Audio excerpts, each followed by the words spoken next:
Good afternoon, class. My name is Daryl Van Hoos, and also hello, Professor. I hope you're all doing well and happy first week of a new semester, or maybe your first semester. My name is Daryl Van Hoos, and I will be focusing on dissertations involving World War II. World War II is one of my favorite subjects to read. I find myself all the time picking up books on the subject.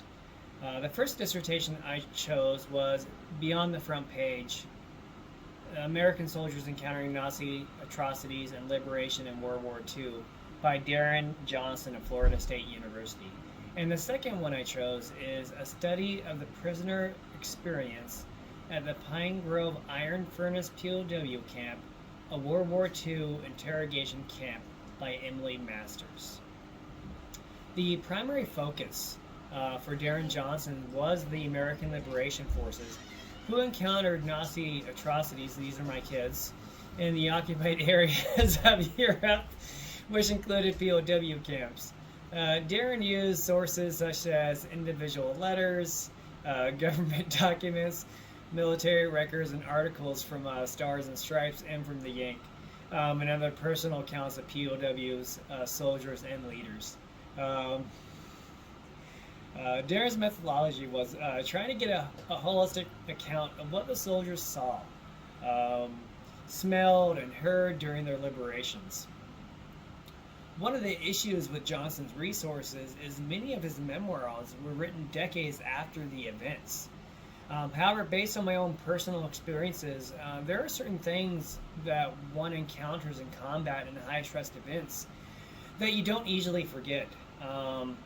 I have one horrible memory, and when I recall the event, I can still smell the odors involved. I can, even Darren's memoirs may be old, but I hold them to a higher account because of my personal experience.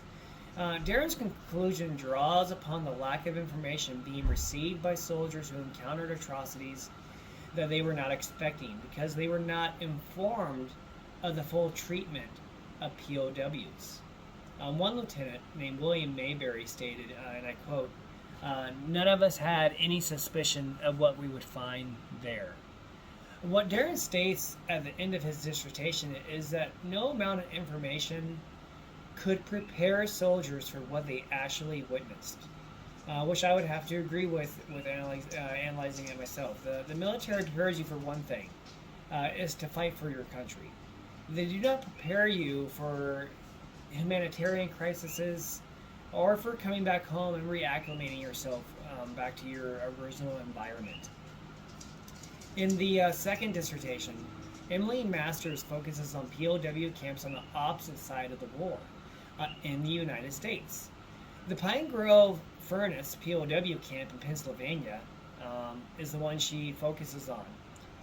I was unaware of how many POW camps existed in the continental United States before reading some of the background into this. There were over 600 camps across 44 states. What was special about Pine Grove? Well, it was the only POW camp to also function as an intermediary interrogation facility as well during World War II. Now, Emily analyzed historical documentation, artifact analysis, comparative analysis of archaeological conclusions of other POW sites. To assist with her in her research, she focused on three questions. Question one, can different eras of the camp be differentiated from one another? How did the pre-existing layout of the site as a CCC camp influence the resulting layout of the POW camp? How was the site reorganized to function as a church camp? Finally, can particular patterns in architecture and artifacts be associated with specific occupation? Question two was, what was daily life like for prisoners at the Pine Grove Furnace POW camp? How did the prison camp experience vary from enlisted men as compared to imprisoned officers? And finally, question three, how does the prisoner experience at the Pine Grove POW Furnace camp compare that of the other POW camps in the United States during World War II. Now, what did Emily conclude?